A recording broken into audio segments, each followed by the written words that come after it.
কাছে এবং দূরে বসে যারা আমাকে দেখছেন অথবা শুনছেন প্রত্যেককে শুভেচ্ছা।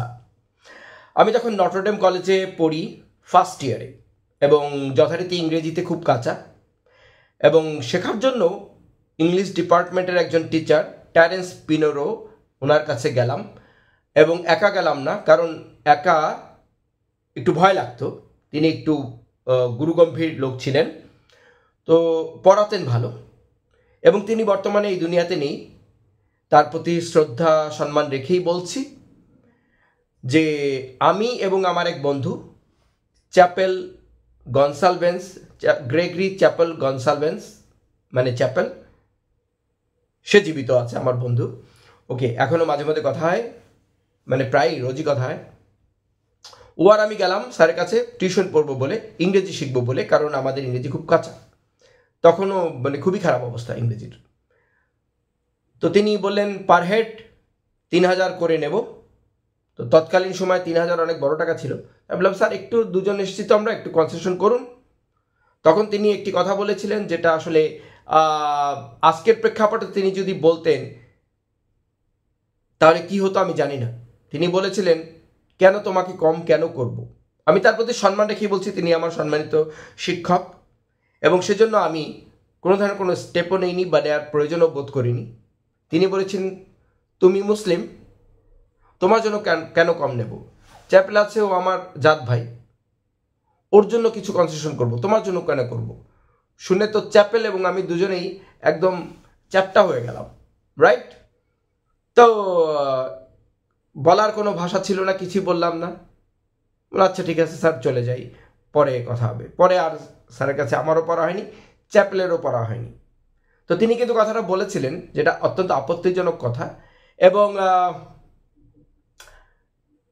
এটা নিয়ে ঝামেলা সৃষ্টি করা যেত, কারণ তিনি একটি ধর্মকে কটাক্ষ করে, একটি বিশেষত্বকে কটাক্ষ করে তিনি কথা বলেছেন, যেটা আসলে বলা একজন শিক্ষক হিসেবে তার উচিত ছিল না।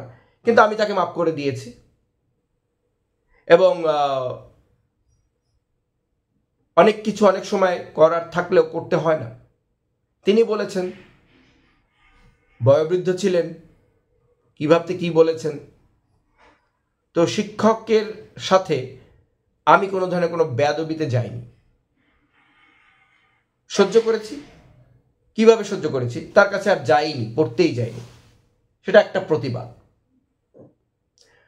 তো আজকের প্রেক্ষাপটে যদি আমি এবং চ্যাপেল মাঝে মধ্যে আলোচনা করি, আজকের প্রেক্ষাপটে যদি ট্যারেন্স পিনোরো স্যার বেঁচে থাকতেন এবং আমার বদলে যদি অন্য কোনো একজন ছাত্র হতো, যে হয়তো এটাকে সহ্য করতো না, বা যে হয়তো এটাকে একটু খারাপ নজরে দেখতো, তাহলে স্যারের অবস্থা ভালো হতো না, পদত্যাগ সহ অন্য কিছু, যেটা এখন হচ্ছে টিচারদের উপরে হচ্ছে। তো আমরা যেটা বলতে চাই যে কারো প্রতি কোনো বিদ্বেষ বা কটাক্ষ করা উচিত না। মানুষ মাত্রই ভুল করে।